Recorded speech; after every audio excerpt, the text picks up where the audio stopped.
बिस्मिल्लाहिर्रहमानिर्रहीम। अस्सलाम वालेकुम टू आर डियर स्टूडेंट्स। मैं आपका tutor Raza Latif from government post graduate college Samundri. Course title vector and tensor analysis, course code MTH 504, lecture number 4 deliver करने जा रहा हूँ। आज जो हमारा न्यू टॉपिक प्रीवियस टॉपिक से ही कनेक्टेड है। प्रीवियस लेक्चर में आप सभी स्टूडेंट्स को मैंने ग्रेडियंट, डाइवर्जेंस एंड कर्ल के अकॉर्डिंग इनकी डेफिनेशंस और जो इनके एप्लीकेशंस के प्रूफ्स होते हैं उनको अंडरस्टैंड करवाया। आज हम मज़ीद इनकी कुछ एप्लीकेशंस होंगी उनको हम अंडरस्टैंड करेंगे आज के लेक्चर्स में, और इनकी एप्लीकेशन को मज़ीद फुलफ़िल करवाया जाएगा। कुछ आज के लेक्चर्स में हमारे पास कुछ रिजल्ट्स की इंफॉर्मेशन को प्रूफ करवाना है, प्लस डाइवर्जेंस है और कर्ल के कुछ एप्लीकेशंस होंगी, और लेप्लाशियन ऑपरेटर की एक दो एप्लीकेशन उनको हमने फॉलो करना होगा। ठीक है, तो फर्स्ट ऑफ ऑल चलते हैं। आरडीएस स्टूडेंट, क्वेश्चन है हमारे पास del dot A cross are vector equal होगा 0 के, यानी ये हमने रिजल्ट को फुलफिल करवाना है। ये डेल डॉट इट्स मीन यहाँ पर हमारे पास डाइवर्जेंस को शो कर रहा है। अगर हम ए क्रॉस आर की बात करें तो यहाँ पर हमारे पास कर्ल की फॉर्मेशन को यानी कि क्रॉस प्रोडक्ट में शो अप कर रहा है, लेकिन ये कर्ल अगर होता तो यहाँ पर क्रॉस होना चाहिए था, बट ये ओनली ऑन डेल हमारे पास ए क्रॉस आर के साथ डाइवर्जेंस की नोटेशन को शो अप कर रहा है। ठीक है, तो कर्ल ये उस वक्त होना था अगर यहाँ पर हमारे पास क्रॉस आ जाता। ठीक है, तो यहाँ पर हमने इसको प्रूव करने के लिए ये शो अप करना है कि del dot into A cross are vector जो है ये इक्वल टू 0 होना चाहिए। यहाँ पर ए वेक्टर आपके पास आप जानते हैं A1i plus A2j plus A3k। ठीक है, और आर वेक्टर इसको भी हम बना सकते हैं x1i plus x2j plus x3k। यहाँ उसको आप अगर इस फॉर्म में लिखना हो तो ये भी राइट किया जा सकता है कि xi plus yj plus zk। ठीक है ना, ये हमारे पास आर वेक्टर की नोटेशंस की फॉर्मेशन होती है। तो आप इसको प्रूव करना है। प्रीवियस एप्लीकेशन में भी हमने ए वेक्टर और आर वेक्टर की नोटेशन को बखूबी देखा। सॉल्यूशन की तरफ चलते हैं। Our dear student, A cross are vector equal होगा कार्टेशियन फॉर्म में क्रॉस प्रोडक्ट को ओपन करने के लिए हम डिटर्मिनेंट एक्सपेंड कर रहे होते हैं। तो फर्स्ट रो में हमारे पास कंपोनेंट्स i j k होते हैं, यानी i कंपोनेंट है, j कंपोनेंट है एंड k कंपोनेंट। और जो सेकंड रो है इसमें हमने ए वेक्टर की नोटेशन को राइट करना है, यानी कि a1 a2 a3। और जो थर्ड रो होगी इसमें हमने आर वेक्टर की नोटेशन को राइट करना है, x है, y है एंड z। इसके लिए आप मैंने x1 x2 और x3 भी कहा, वो भी आप राइट कर सकते हो, इट्स नो इश्यू। आपने इसको जस्ट फुलफिल करवाना है in the sense of cross product with respect to divergence. ठीक है ना, तो वो कोई इशू नहीं होता। आपने इसको फुलफिल करवाना है। आप x1 x2 x3 के जरिए भी सोल्व कर सकते हो, आप इसे x y z के अकॉर्डिंग भी सोल्व कर सकते हो, क्योंकि ये फुलफिल हो जाता है। आपने इसकी पार्शियल डेरिवेटिव को होल्ड करवाना है, देन आपके पास रिकमेंडेशन होल्ड हो जाएगी। देखिएगा, तो आई कंपोनेंट के लिए आपने क्या करना है, कॉलम छोड़ देंगे और रो को छोड़ देंगे, स्किप करके राइट करना है। तो ये आपके पास जो डिटर्मिनेंट बन जाएगा वो बनेगा a2 a3 y and z।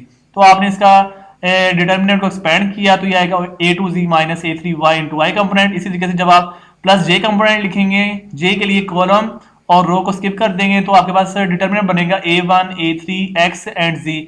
तो इसके लिए आप डिटर्मिनेंट को एक्सपेंड करेंगे, a3x minus a1 z j component आ जाएगा, प्लस k कंपोनेंट के लिए कॉलम और रो को स्किप करेंगे तो आपके पास जो डिटर्मिनेंट बनता है डिटर्मिनेंट के लिए a1 a2 x and y बनेगा।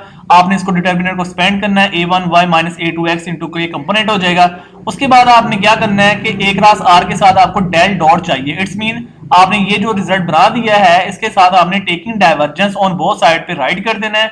जब आप taking divergence on both side write करेंगे तो ये कुछ इस सेंस में बन जाएगा, del dot into a cross r। जो डेल होता है, डेल ऑपरेटर आपके पास partial over partial x into y होता है, plus partial over partial y into j होता है, plus partial over partial z into k component होता है। ठीक है, उसमें क्या होगा, जो डॉट प्रोडक्ट में i जो डॉट प्रोडक्ट में वो 1 होगा, j डॉट z वो भी 1 होता है, k डॉट k वो भी 1 होता है। ठीक हो गया, तो आपने उसके अकॉर्डिंग जो i कंपोनेंट्स है उसको आपने राइट किया तो partial over partial x into a2z minus a3y, यानी ये वाली formation partial over partial x के साथ कॉन्टेक्ट होगी। और जो j के लिहाज से है partial over partial into a3x minus a1z जो है ये y के लिहाज से कॉन्टेक्ट हो गई। और जो हमारे पास partial over partial z into a1y minus a2x जो है ये हमारे पास पार्शियल z के लिहाज से कॉन्टेक्ट में अटैच्ड हो चुकी है। तो ये हमारे पास आई डॉट आई यहाँ पर 1 था, j डॉट j वो भी 1 था, k डॉट k वो भी 1। तो इनको सोल्व किया, सोल्व करने के बाद फाइनली आपके पास आंसर इसका बन जाता है 0 प्लस 0 यानी कि यहाँ पर x कंपोनेंट के लिहाज से पार्शियल डेरिवेटिव तो कोई भी इंक्लूड नहीं है, तो ये सारा कॉन्सेप्ट कंसीडर किया जाएगा। यहाँ पर y के लिहाज से कोई भी पार्शियल डेरिवेटिव एग्जिस्ट नहीं कर रहा, सो ये भी जीरो होगा। यहाँ पर भी आपके पास पार्शियल डेरिवेटिव z के लिहाज से कोई भी इन्वॉल्व नहीं है, तो ये भी जीरो होगा। तो ये फिर हो जाएगा 0 + 0 + 0 और फाइनली आपके पास आंसर 0 हो जाएगा। Hence which is the required result of our given information del dot into a cross r which will be fulfilled. तो नेक्स्ट क्वेश्चन है, if a is a constant vector, यानी a हमारे पास एक constant vector है, then हमारे पास इसको ये fulfil करवाना है कि a dot del r mean ये हमारे पास ग्रेडियंट है, तो a vector dot del r equal आना चाहिए a वेक्टर के। ठीक है, यहां पर हमें ना r वेक्टर जो है ये तो गिवन है, बट आपको ना भी दिया तो आपकी माइंड में बात अंडरस्टूड होनी चाहिए कि r वेक्टर इक्वल होता है always xi plus yj plus zk, या फिर आप इसको ये भी कह सकते हो x1i plus x2j plus x3k। ठीक है ना, तो डेल जो होता है ये भी हमें अंडरस्टूड सी बात है कि डेल ऑपरेटर हमें माइंड में हमने डेफिनेशन इसकी बड़ी बाखूबी अंदर अंडरस्टैंड की है और अंडर कॉन्शियस बड़े इंप्लीमेंटेशन के अकॉर्डिंग इसको हमने होल्ड अप भी करवाया हुआ है कि जो डेल इक्वल होता है partial over partial X into I है, plus partial over partial Y into J component होता है, plus partial over partial Z into के कंपोनेंट। ये इसकी इंप्लीमेंटेशन है अंडर द कॉन्शियस फॉर्मेशन। ठीक है ना, सोल्यूशन की तरफ चलते हैं। डियर स्टूडेंट, लेट ए वेक्टर इक्वल होगा, जो कि हमें यहां पर इंफॉर्मेशन दी हुई है कि ए इज अ कांस्टेंट वेक्टर। अगर ये कांस्टेंट वेक्टर है तो हम इसे आई जे के कंपोनेंट में रिजोल्व कर सकते हैं। ठीक है ना, सिंपल सी बात है, कोई भी वेक्टर फॉर्मेशन है उसके लिए डायरेक्शन तो मस्ट होगी। तो ए वेक्टर इक्वल है a1i plus a2j plus a3k, और आर वेक्टर जो कि गिवन है, ठीक है, हमने उसको फॉलो करना है। आर वेक्टर इक्वल है xi plus yj plus zk। ठीक है ना, तो डेल आर जब आपने ग्रेडियंट फाइंड करना है तो ग्रेडियंट आर इक्वल होगा partial r over partial xi plus partial r over partial y into j plus partial r over partial z into के कंपोनेंट। ठीक हो गया। नेक्स्ट ऑनवर्ड क्या करेंगे कि हमने आर वेक्टर जो है, आर वेक्टर जो इक्वल है, ये जो फॉर्मेशन है, ये हमने आर वेक्टर को ओपन लाइज यानी कि एक्सपैंड कर देंगे। देखें जरा, आर वेक्टर की हमने ये वैल्यू राइट कर दी, यहाँ पर भी आर की वैल्यू आ रही है, इसको भी हमने राइट कर दिया, यहाँ पर भी आर की वैल्यू आ रही है, इसको भी हमने राइट कर दिया। मतलब हमने जहां जहां आर है इन थ्री टर्म्स में, वहां पर हमने आर की ये टर्म्स राइट कर दी है। ठीक हो गया, ये स्टेप राइट हो गया। उसके बाद आपको डेल आर के साथ ए वेक्टर का डॉट चाहिए, तो आप यहां पर राइट करेंगे taking a dot on both side, so we have then a vector dot del r equal होगा, तो ए वेक्टर हमारे पास है a1i plus a2j plus a3k, और ये जो डॉट है ये एज इट इज आ गया। और डेल आर का हमारे पास ये जो रिजल्ट इतना राइट किया हुआ है यहां से यहां तक, इसको आपने बड़ी ब्रैकेट में स्क्वायर ब्रैकेट में इसे ऐसे राइट कर दिया।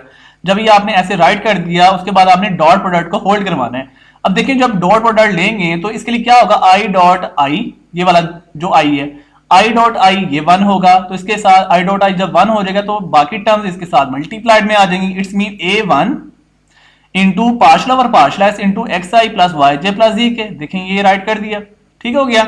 इसी तरीके से जब आप j डॉट j करेंगे वो 1 हो जाएगा, और उसके साथ जो बाकी टर्म्स मल्टीपल फॉर्म में होंगे उनको आपने अटैच्ड कर देना है, तो वो होगा plus a2 partial over partial y into xi plus yj plus zk। ये देखें ये राइट कर दिया। ठीक हो गया। प्लस के कंपोनेंट के लिहाज से k डॉट के मीन 1।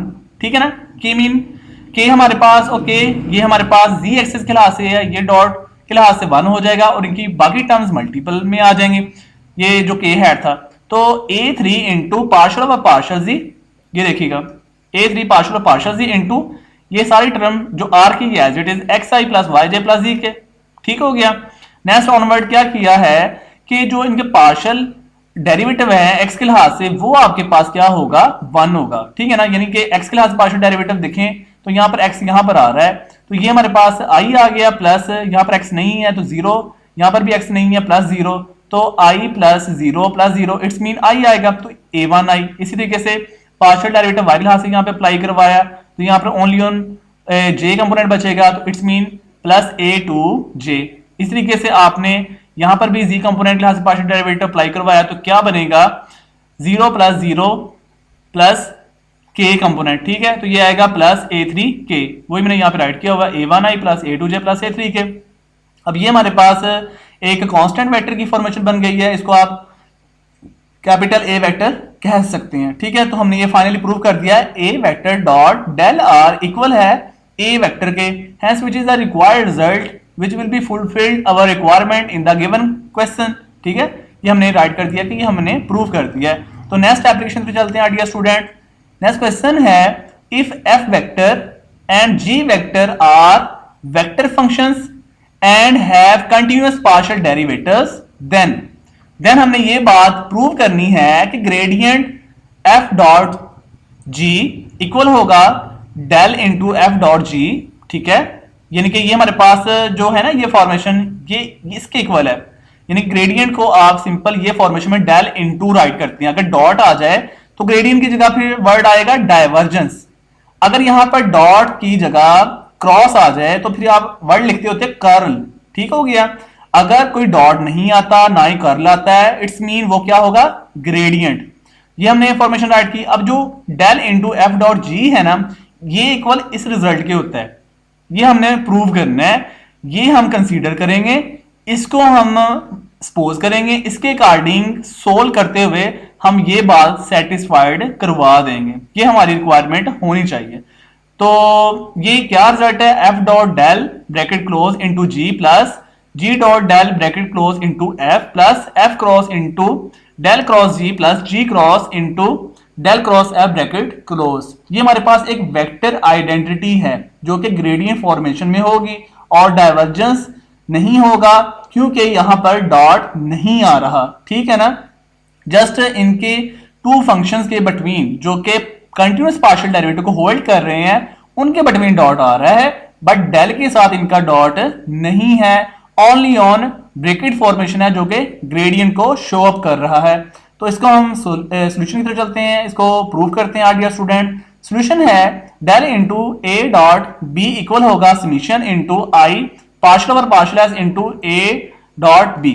ये हमने इसके पार्शियल डेरिवेटिव को ओपन किया है। ये हमारे पास डेल की इंफॉर्मेशन होती है कि डेल इंटू ए डॉट बी इक्वल होता है always equal this summation formation. ठीक है ना, ये हमने इस तरह की सिचुएशन जो पार्शियल और समीशन की जो रिक्वायरमेंट है इसको हमने इस तरीके से माइंड में रखना होता है। ये किस तरीके से आप याद रखेंगे कि जो डेल होते हैं ना ये वाला डेल ये एक्चुअली आपका समीशन और आई कंपोनेंट पार्शियल एक्स के लिहाज से अटैच्ड होता है। ठीक है ना, ये आपने माइंड में बात रखनी है, यानी कि जो डेल होगा summation I partial over partial x के इक्वल होगा और ये जो ए डॉट बी है यानी ए वेक्टर डॉट बी वेक्टर ये एज इट इज ही है। ठीक है ना, इसको मैंने कुछ भी नहीं चेंजिंग की, जस्ट मैंने इस डेल को समीशन आई और पार्शियल एक्स में कन्वर्टेड कर दिया है। नेक्स्ट फॉर्मेट क्या करना है कि जो आपके पास ये पार्शियल ओवर पार्शियल एक्स है ना इसको आपने इस ब्रैकेट में मल्टीप्लाई कर देना है। ठीक है, आई हैड आउटसाइड ब्रैकेट के बाहर ही रहेगा। ब्रैकेट स्टार्ट करें, पार्शियल एक्स को ए वेक्टर से मल्टीप्लाई किया तो ये बनेगा A vector dot partial B over partial x. ठीक है ना, तो ये जो डॉट होगा तो नेक्स्ट फॉर्मेट स्टार्ट करने के लिए समीशन में प्लस को शो अप कर देता है। ठीक है ना, उसके बाद जो है ना पार्शियल और पार्शियल इसको बी के साथ आपने राइट करना है। तो ये आपके पास एक्चुअली प्रोडक्ट रूल भी अप्लाई हो रहा है।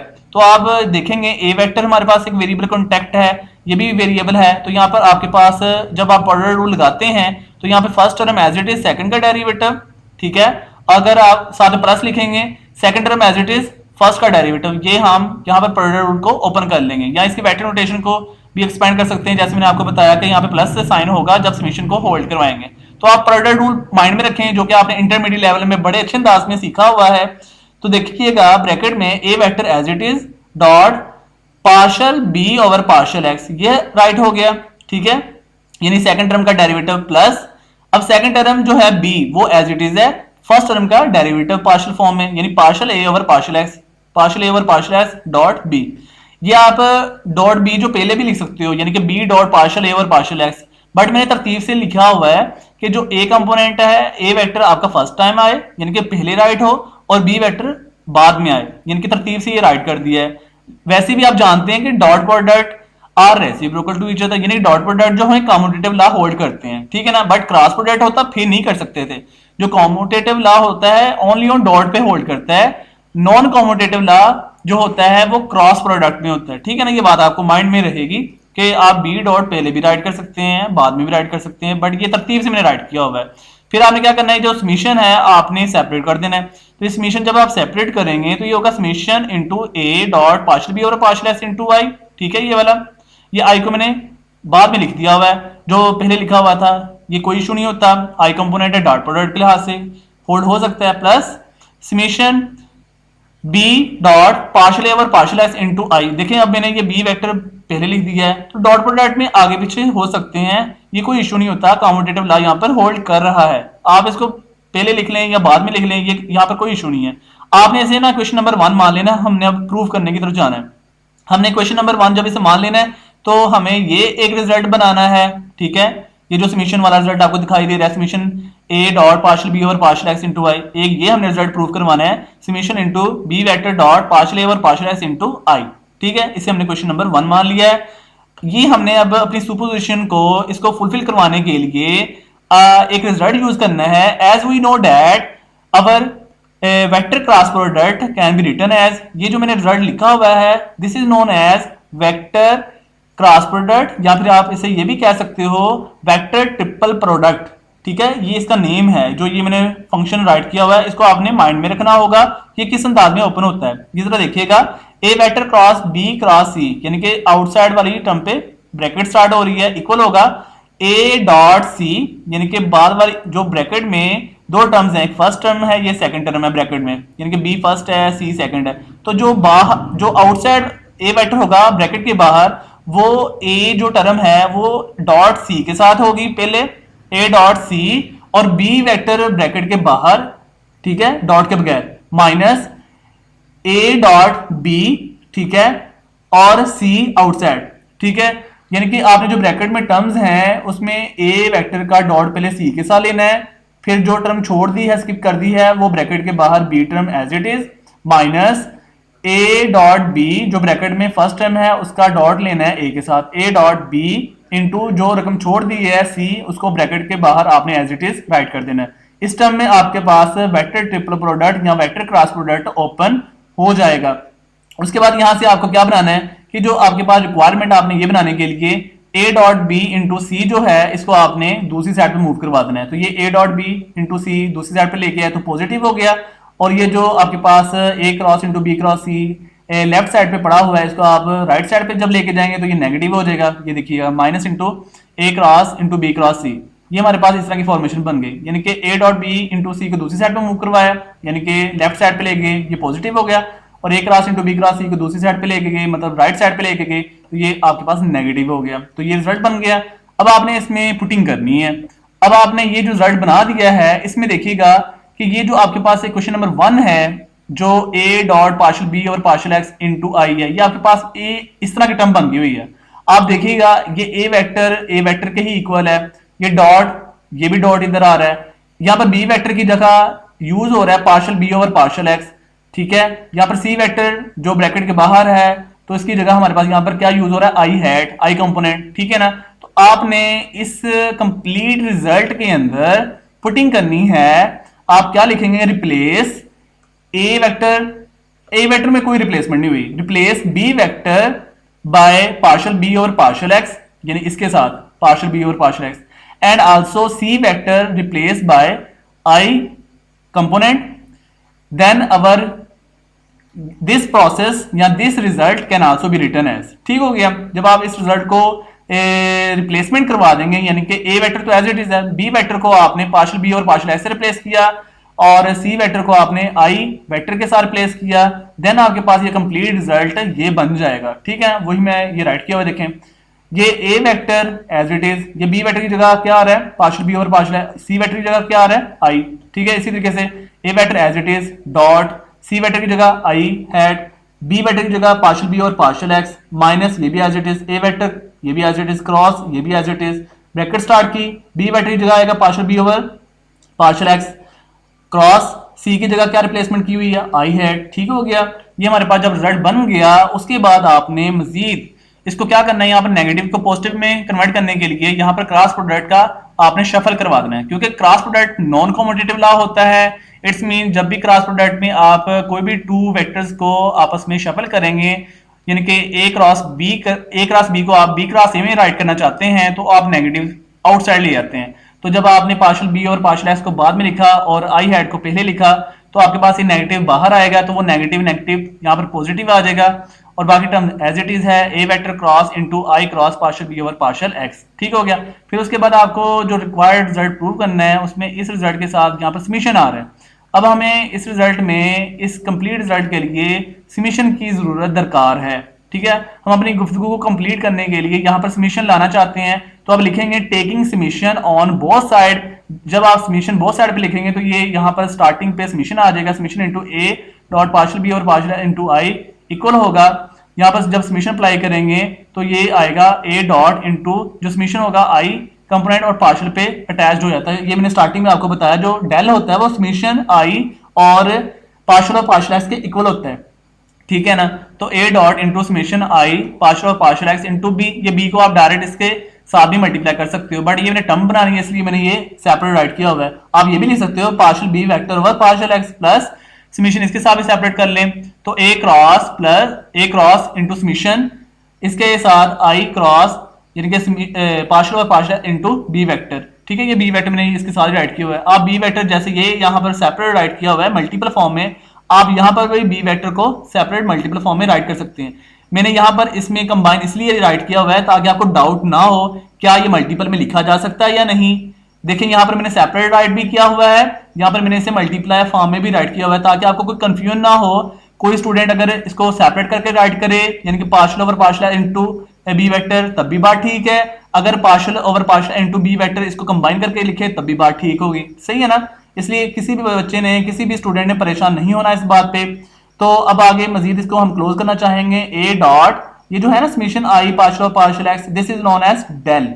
ठीक है, और ये B vector as it is bracket के बाहर प्लस ए वेक्टर क्रॉस ये जो summation I cross partial over partial X है, this is known as del cross ये जो बी वेक्टर है ये एज इट इज। ठीक हो गया।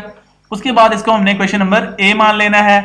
अब हमने ना इसमें अपनी सुपोजिशन को शफल करवाना है। देखिएगा जो आपके पास है ना ये क्वेश्चन नंबर 1, इसमें ए वेक्टर डॉट पार्शियल बी और पार्शियल एक्स इनटू आई यानी समीशन की फॉर्म में हमने कंप्लीट फाइंड कर लिया है।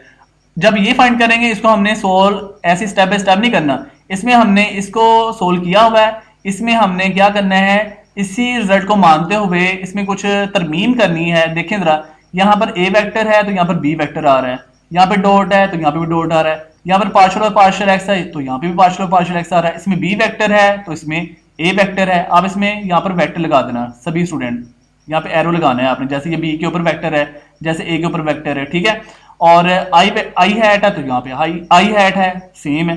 क्या बात इसमें आपको मुख्तलिफ दिखाई दे रही है, ये इस तरह हो रहा है कि यहाँ पर अगर ए वेक्टर पहले आ रहा है तो यहाँ पर बी वेक्टर आ रहा है। ठीक है, अगर यहाँ पर बी वेक्टर है तो यहाँ पर ए वेक्टर आ रहा है, यानी कि आपस में शफल हो रहे हैं। इसका मतलब है हम ए को रिप्लेस कर देंगे बी के साथ और बी को ए के साथ, तो यहाँ पर वही मैंने राइट किया हुआ है। Similarly interchanging A vector and B vector in equation A, यानी कि हमने ए वेक्टर को बी वेक्टर में इंटरचेंज कर देना है, आपस में शफल कर देना है, रिप्लेस कर देंगे ए वेक्टर को बी वेक्टर की फॉर्म में। तो देन हमारे पास summation B vector dot partial A और पार्शियल एक्स इनटू आई, यानी कि ए को बी में राइट कर दिया और यहाँ पर बी को ए में राइट कर दिया, यहाँ पर ए वेक्टर है, इक्वल होगा। तो ये सारी बात यही आएगी क्वेश्चन नंबर ए वाली। तो बस ए की जगह आपने बी राइट करते जाना है। देखें ये ए की जगह ये बी आ गया, इस बी की जगह ये ए आ गया, ठीक है ना, और इस ए की जगह फिर अगेन बी, और इस बी की जगह अगेन देखिएगा ए आ गया। ठीक हो गया, तो ये हमारे पास इक्वेशन नंबर ए बन गई और ये हमारे पास इक्वेशन नंबर बी बन गई। अब हमने जो क्वेश्चन नंबर 1 में था, देखिएगा क्वेश्चन नंबर 1 में ये रिजल्ट हमने कंप्लीट प्रूव करना था और एक ये रिजल्ट हमने कंप्लीट प्रूव करना था। तो हमने 1 बाय 1 क्वेश्चन नंबर ए ये बना दिया है, क्वेश्चन नंबर बी हमने ये बना दिया है। अब हमने क्वेश्चन नंबर ए और बी से पुटिंग करनी है रिजल्ट नंबर 1 में, यानी कि इसमें हमने अब पुटिंग करनी है, देन हमारे पास रिकमेंडेशन आंसर क्रिएट हो जाएगा जो हमने प्रूव करना होगा। तो डेल इंटू ए डॉट बी इक्वल होगा, ये हमारे पास ये जो इतना रिजल्ट है ना A dot del into B plus B dot del into A, ये हमारे पास इक्वेशन नंबर ए है, plus A cross into del cross B plus B vector cross into del cross A, ये हमारे पास इक्वेशन नंबर ये वो हो जाएगी इक्वेशन नंबर बी। ठीक हो गया। उसके बाद आपने रिप्लेस करना है, क्योंकि आपका जो गिवन रिजल्ट था उसमें तो ए की जगह एफ आ रहा था और बी की जगह जी आ रहा था, तो आपने अब ए को रिप्लेस करना है एफ के साथ और बी को रिप्लेस करना है जी के साथ। तो ये जो आपका कंप्लीट रिजल्ट आपने प्रूव करवा दिया है, ये कंप्लीट रिजल्ट, इसमें आपने अपने रिजल्ट को फुलफिल करवाने के लिए ए को जनरलाइजेशन में एफ से रिप्लेस करेंगे और बी को जनरलाइजेशन में जी के साथ रिप्लेस कर देंगे। तो ये कंप्लीट रिजल्ट आपके पास ये इस सेंस में कन्वर्टेड हो जाएगा, ठीक है ना। Del into F dot G equal होगा F dot del into G plus G dot del into F plus F cross into del cross G plus G cross del cross F. यानी कि आपने ए को एफ से और B को जी से replace कर दिया, देन आपके पास फाइनली ये रिजल्ट फुलफिल हो जाएगा जो आपने कंप्लीट प्रूव करवाना था। Hence it is proved our result which will be fulfilled our requirement. तो नेक्स्ट क्वेश्चन की तरफ चलते हैं। Dear student, prove that del dot into r vector over r raise to power 3 r cube. ये हमारे पास जो आर सिंपली होता है ना इसमें वेक्टर की नोटेशन के बगैर, this is known as modulus term. ये आपके पास मॉडुलस होता है, यानी कि आप इसको मॉडुलस टर्म को सिंपली आर भी लिख सकते हैं, यानी कि मॉडुलस के बगैर जो मैग्नीट्यूड वैल्यू होती है आप उसके मैग्नीट्यूड ना शो करें तब भी वो सिंपली आपका मॉडुलस ही होल्ड होता है। ये मैंने आपको इसकी एप्लीकेशंस भी करवाई हुई हैं प्रीवियस लेक्चर्स में। तो ये हमने प्रूव करवाना कि ये इक्वल टू 0 होना चाहिए। तो सोल्यूशन की तरफ चलते हैं। डियर स्टूडेंट, ये हमारे पास जो डेल है ना, ये इस टर्म के साथ क्या कर रहा है, डॉट से मल्टीप्लाई हो रहा है। दिस मीन कि जो डेल डॉट आपके पास कोई भी फंक्शन वैल्यू से अप्लाई हो तो वो डाइवर्जेंस होता है। मैंने आपको ये बात बहुत अंडरस्टैंड करवाई कि जब डेल के साथ डॉट आएगा this is known as divergence. अगर ये डॉट नहीं आता this is known as gradient. अगर यहाँ पे क्रॉस आता है this is known as curl. ठीक हो गया। हमने ये रिजल्ट फुलफिल करवाना है कि ये 0 के इक्वल है। इस तरह की हमने प्रीवियस एप्लीकेशन भी परफॉर्म करवाई हुई है। तो डाइवर्जेंस सोल्यूशन पे चलते हैं। Dear student, divergence into are vector over r cube equal होगा, तो डेल डॉट इनटू डाइवर्जेंस को आप डेल डॉट राइट करते हैं, del dot into are vector over r cube. ठीक है, तो डेल डॉट इनटू आपने क्या करना है, आर की पावर 3 जो है, आर इज टू पावर 3 जो है, आपने इसको बट्टे के ऊपर ले जाना है, यानी कि आप डिनोमिनेटर से आप इसे न्यूमरेटर में ले जाएं, तो ये हो जाएगा r is to power -3 into r vector. ठीक है, अब आपने यहां पर एक रिजल्ट फुलफिल करवाना है, वो हमने प्रीवियस लेक्चर में एक रिजल्ट अप्लाई करवाया था, del dot into F into G vector. ठीक है, एफ हमारे पास स्केलर पॉइंट फंक्शन था और जी हमारे पास, जी वेक्टर हमारे पास वेक्टर पॉइंट फंक्शन था। वो रिजल्ट क्या था कि हमारे पास एक जी वेक्टर, ठीक है, G vector dot into del into F plus F into, ये हमारे पास एफ फॉर्मेशन था, F into del dot G vector. ठीक है ना, वो इस अंदाज में ओपनलाइज हुआ था, वो उसको हमने फॉलो अप करना है और उसके लिहाज से हमारा रिजल्ट कुछ बन जाएगा। तो हम देखेंगे ये हमारे पास ये जो ऑप्शन है इसको हमने फॉलो करते हुए आर वेक्टर डॉट, यानी r vector dot del into, ये हमारे पास आर की पावर -3 जनरेट हो जाएगी, यानी कि जो हमारे पास वेक्टर पॉइंट फंक्शन है वो डॉट इनटू ब्रैकेट स्टार करेगा del into scalar point function plus scalar point function as it is into del dot vector point function, यानी कि आर वेक्टर। ठीक है ना, डेल डॉट आर। तो जो डेल डॉट आर होता है वो मैंने ये साइड पे राइट किया हुआ है, ये आपको प्रीवियस लेक्चर में भी बताया गया। डेल डॉट आर को जब आप एक्सपेंड करके राइट करते हैं, अगर आप इसके पार्शियल डेरिवेटिव ओपन भी करें तो आपको 1 + 1 + 1 राइट होता है, वो 3 के इक्वल है। तो डेल डॉट आर आपके पास ऑलवेज इक्वल टू 3 होगा। ये हमने डायरेक्ट वैल्यू यहाँ पे सब्स्टिट्यूट कर देनी है नेक्स्ट स्टेप में। तो यहाँ पर जो ये वाला स्टेप बन गया है इसमें आपने partial derivative scalar point function को ओपन करना है। तो आर वेक्टर डॉट इनटू आप स्केलर पॉइंट फंक्शन को जब ओपन करेंगे तो पावर शुरू में पावर से कम करेंगे -3 आर इज टू पावर -4, उसके बाद इस आर टर्म का यूनिट वेक्टर मतलब r vector over its magnitude यानी कि आर। ठीक है ना, ये मॉडुलस टर्म है, तो मॉडुलस टर्म को मैंने कहा सिंपली आप आर में राइट करते हैं plus r is to power -3 into del dot are की वैल्यू 3 के इक्वल है। उसके बाद इस जो डिनोमिनेटर में आ रहा है इसको आपने सोल्व करना है। तो इसके लिए आप क्या करेंगे कि आर की पावर माइनस जो 4 है आप उसको डिनोमिनेटर में ले आए, तो ये नेगेटिव से पॉजिटिव हो जाएगा।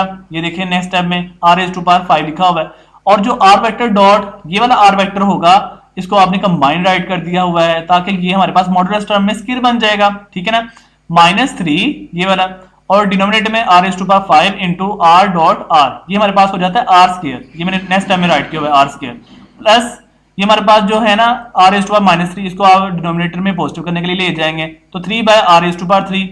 उसके बाद ये आपने सोल्व किया, ये हमारे पास देखें आर इज टू पावर ये 2 था, इसको आप डिनोमिनेटर में लेके आए तो r as to power 5 minus 2, ये हमारे पास 3 रह जाएगी पावर, ठीक है ना। तो ये हो गया minus 3 r as to power 3 plus ये टर्म तो एज इट इज आ रही है plus 3 by r as to power 3। अब ये नेगेटिव टर्म है, ये पॉजिटिव टर्म है, दिस इज नोन एज ये कैंसिलेशन प्रोसेस। आपने जब इसको कैंसिल आउट किया तो ये हमारे पास रिजल्ट इक्वल टू 0 हो जाएगा। यही मैंने प्रूव करना था। Del dot into are vector over its magnitude cube equal होगा divergence into are vector over its magnitude cube, ठीक हो गया, इक्वल टू 0। ये हमने रिजल्ट को कंप्लीट फुलफिल करवा दिया है, which is the required result which will be fulfilled our requirement of a given question, ठीक है ना। तो ये हमारे पास एक एप्लीकेशन लास्ट है। तो क्वेश्चन है प्रूव दैट, ये भी हमारे पास एक एप्लीकेशन डाइवर्जेंस के अकॉर्डिंग है, और जो अभी हमने स्केलर पॉइंट फंक्शन और वेक्टर पॉइंट फंक्शन के अकॉर्डिंग किया उसको फुलफिल करता है। प्लस इसमें लैप्लाशियन ऑपरेटर एक स्टार्टिंग पे यूज होगा, उसको हम फॉलो करेंगे, ठीक है। तो क्वेश्चन है r dear student, prove that del square into r raise to power n equal है n into n plus 1, bracket close कर देंगे, r raise to power n minus 2। यहाँ पर जो हमारे पास है ना n, ये मैंने यहाँ पे राइट किया हुआ है कि m, ये आपने m नहीं लिखना, where n is a constant term, ठीक है ना। ये m इसलिए राइट किया है कि हो सकता है कि आपके पास यही फंक्शन m की फॉर्म में हो, तो आप तब भी सोल्व कर सकते हो। Del raise to power 2 r raise to power m equal होगा m into m plus 1 bracket close r raise to power m minus 2, then आपके पास तब भी ये फुलफिल होगा। देखिए m हो चाहे n हो, रहेगा तो वो कांस्टेंट टर्म, ठीक है ना। आपके पास जो भी स्टेटमेंट हो आप उसको फुलफिल करवा सकते हो, क्योंकि कांस्टेंट टर्म कुछ भी हो उसने अटैक तो एक जैसा ही होना है ना, ठीक है ना। सॉल्यूशन की तरफ चलते हैं dear student. Del raise to power 2 into r raise to power n equal होगा, तो डेल स्क्वायर जो है इसको आप लिख सकते हो डेल डॉट डेल। आप जब भी लैप्लाशियन ऑपरेटर को ओपन करते हो डेल स्क्वायर की फॉर्म में, तो वो डॉट प्रोडक्ट में ओपन होता है डेल ऑपरेटर, यानी डेल डॉट डेल, ठीक है ना। R raise to power n as it is. उसके बाद आपने क्या करना है, डेल डॉट इनटू, आपने डेल का partial derivative r raise to power n पे ओपन करना है। आर की पावर n पे आप ओपन करेंगे, पावर शुरू में पावर से कम, n r raise to power n minus 1, फिर r जो है उसका यूनिट वेक्टर साथ अटैच होता है, यानी कि multiply r vector over its modulus term, यानी कि आर वेक्टर ओवर आर, ठीक है ना। फिर आपने क्या करना है, जो डिनोमिनेटर में आर है आपने उसको न्यूमरेटर में ले जाना है। तो इसकी पावर यहाँ पे 1 है, आप इसके साथ जब अटैच करेंगे ये हो जाएगा r raise to power n minus 1 minus 1, तो ये बन जाएगा r raise to power n minus 2, ये स्टेप बन गया, ठीक है। और ये जो n है ये कांस्टेंट टर्म है, इसको आपने डेल से आउटसाइड कर दिया, यानी कि n आउटसाइड यहां पर आ जाएगा, यानी कि n को आपने बाहर आउटसाइड भेज दिया, तो ये हो जाएगा n into del dot r raise to power n minus 2 r vector. अब यहां पर मैं वही बात बताने लगा हूं इस स्टेप में जो हमने अभी प्रीवियस एप्लीकेशन में सोल्व की है, ठीक है। तो उस एप्लीकेशन में मैंने आपको बताया स्केलर पॉइंट फंक्शन का और वेक्टर पॉइंट फंक्शन का, बकायदा इसकी डेफिनेशंस भी हमने बड़ी डिटेल में पढ़ी हुई हैं।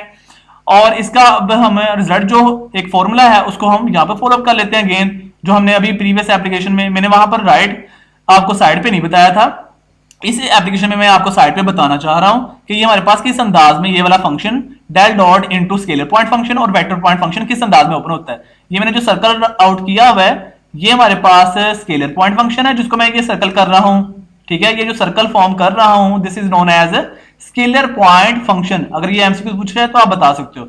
अगर आपसे ये पूछा है वेक्टर पॉइंट फंक्शन किसी भी डेल ऑपरेटर में कहां होगा, तो जिसपे एरोज होंगे तो वो आपके पास वेक्टर पॉइंट फंक्शन होगा। ये जो आपको सर्कल कर रहा हूं this is known as vector point function, ठीक हो गया। ये मैंने राइट भी किया हुआ है, ये स्केलर है, ये वेक्टर है। अच्छा होगा कैसे ओपन, ये यूजिंग करना है since del dot F into G vector, F mean scalar point function, G vector mean vector point function. तो ये कैसे ओपन होगा, F into del dot G यानी scalar point function outside into del dot vector point function plus vector point function as it is dot del into ये जो del होगा del into F यानी scalar point function, ठीक हो गया। इसको हम फॉलो करते हुए ये फॉर्मेशन राइट कर देंगे जो स्क्वायर ब्रैकेट में ये राइट की हुई है, ठीक है। ये vector point function R vector as it is dot del into scalar point function R raise to power n minus 2, ये राइट कर दिया, प्लस फिर हमारे पास scalar point function as it is del dot vector point function, ठीक है, ये वाला। उसके बाद ये जब राइट कर दिया फिर आपने क्या करना है, यहां से आपने जब सॉल्यूशन को प्रोसीड करवाना है तो ये हमारे पास जो आर वेक्टर है ये तो as it is n into r vector जो हमारे पास डेल है ना, del r S to power N minus two, इस पे हमने पावर रूल फिर अप्लाई करो बाद में पार्शियल डेरिवेटिव क्लास से। पावर शुरू में पावर से कम N minus two into R S to power N minus three into इसका unit vector are vector over its modulus term, ठीक है। और तो उसके बाद आपने यहां पर क्या किया है, r S to power N minus two, ये तो एज इट इज है, ये जो एन था ना इस ब्रैकेट को आपने मल्टीप्लाई में ले आए, यानी कि एन को जो कॉमन है इसको आपने फर्स्ट टर्म के साथ भी मल्टीप्लाई में कर दिया और इसको एन को सेकंड टर्म के साथ मल्टीप्लाई कर दिया, तो ये आ गया N into R S to power N minus two. और del dot R this is known as, previous application में भी करवा दिया गया आप सभी स्टूडेंट को, del dot R always equal to 3, ठीक हो गया। डेल डॉट आर की डायरेक्ट वैल्यू आपने ये 3 राइट कर दी। उसके बाद नेक्स्ट टाइम में क्या होगा, ये जो हमारे पास मॉडुलस टर्म r है, सिंपली इसको आपने न्यूमरेटर में ले जाना है, तो ये r की पावर में -1 टर्म एडेड हो जाएगी, r is to power n minus 3 minus 1, it's mean r is to power n minus 4, ये मैंने नेक्स्ट टर्म में राइट कर दिया। और n इंटू n माइनस 2 कॉन्स्टेंट टर्म है, इनको एज इट इज ही राइट कर दिया। आर वेक्टर को इस आर वेक्टर से आपने डॉट प्रोडक्ट में मल्टीप्लाई करना है, तो वो मॉडुलस टर्म का स्क्वायर बन जाएगा, यानी कि r vector dot r vector plus 3, ये 3 को स्टार्ट में ले दिया 3n, ये 3n r S to power n minus 2, ठीक है। तो r dot r it's mean r square, ये बाकी यहां से यहां तक term as it is write हो गई है। n into n minus two into R S to power n minus 4, ये term as it is writed. और r dot r it's mean r square, यानी कि मॉडुलस टर्म का square, plus 3n into R S to power n minus 2, this is, ठीक है, done. और next format क्या करना है, r raise to power n minus 4 को आर स्क्वायर के साथ आपने क्लोज्ड कर देना है, इसको आपने कम्प्लेक्स फॉर्म में, मतलब इसको कंबाइन कर देंगे, r raise to power n minus 4 plus 2, combine करने से ये बन जाएगा r raise to power n minus 2, ठीक है। बाकी ये टर्म एज इट इज। उसके बाद आपने कॉमन लेना है, इस पूरी टर्म में आपके पास R raise to power n minus 2, एक ये कॉमन लिया मैंने, इसको राइट साइड पे कॉमन निकाल दिया है, और बोथ टर्म्स में n भी आ रहा है, यहाँ पर 1 टाइम n है, यहाँ पे 1 टाइम n है, ये हमने ब्रैकेट के आउटसाइड लिखा हुआ है, इंटू n माइनस 2 प्लस 3, ठीक है। अनकॉमन पार्ट हमारे पास यहाँ पर फर्स्ट टर्म में n माइनस 2 है, और सेकंड टर्म में अनकॉमन पार्ट हमारे पास ओनली ऑन प्लस 3 है, वो हमने राइटेड कर दिया, तो ये टर्म बन गई n into n minus 2 plus 3 into R S to power n minus 2। उसके बाद आपने इसको सोल्व किया तो n इंटू एन प्लस 1, ठीक है, और r S to power n minus 2, ये हमारे पास कंप्लीट रिजल्ट फुलफिल्ड हो जाता है, ठीक है ना। ये हमने प्रूव करना था, तो हमने इसको कंप्लीटली वेरीफाइड करवा दिया। यही हमने प्रूव करवाना था कि del square r S to power n equal होना चाहिए n into n plus 1 into R S to power n minus 2। तो देख लीजिएगा यही इसका आंसर आ गया है, तो n into n plus 1 into R S to power n minus 2, hence which is the required result which will be fulfilled our requirement in a given question of our requirement, ठीक है। तो अगर किसी student को किसी step में कोई confusion बनी हो, कोई स्टेप ना अच्छे तरीके से अंडरस्टैंड हुआ हो, तो वो स्टूडेंट क्वेश्चन कर सकते हैं। तो ख्याल रखिएगा डियर स्टूडेंट, दुआओं में रखना। अल्लाह हाफिज एंड स्टे ब्लेस्ड।